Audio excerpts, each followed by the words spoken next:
his new incarnation. Just a few quick remarks before he launches into the presentation.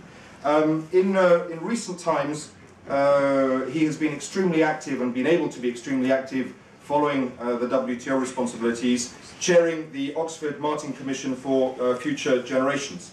And as many of you who followed it know, that commission identified 5 megatrends. These are issues that are very much at the core of the interest and work of this organisation as well, and that's why it's all the more topical that we have him today. Those megatrends of society, resources, health, geopolitics, and governance.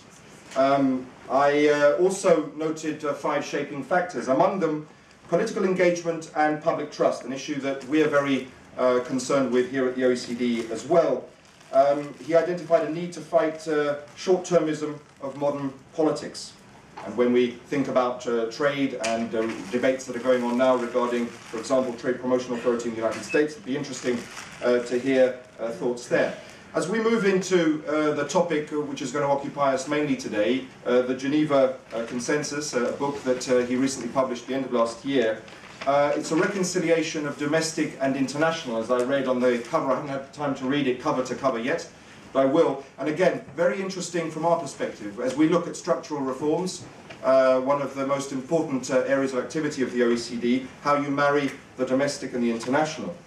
Since the publication of that book, we have also had a ray of light in a relatively dark tunnel with the agreement in Bali at the end of last year. And so your presence today will be all the more topical as we can hear from you in terms of the post-Bali environment. At the OECD, we've got a real challenge on our hands, which is to try and recast growth in the 21st century, to make it inclusive, sustainable, and green. We're looking at issues around inequality. You have been looking at those issues as well. How do we effect many of these changes and reconcile what some may consider to be rather difficult to reconcile, not to say impossible to reconcile. Also, how can we recast the concept of development?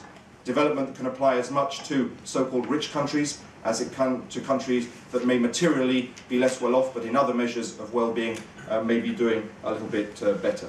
So without further ado, I will pass the floor on to Mr. LAMY. We're much looking forward to hearing from you. Thanks, Anthony, and thanks for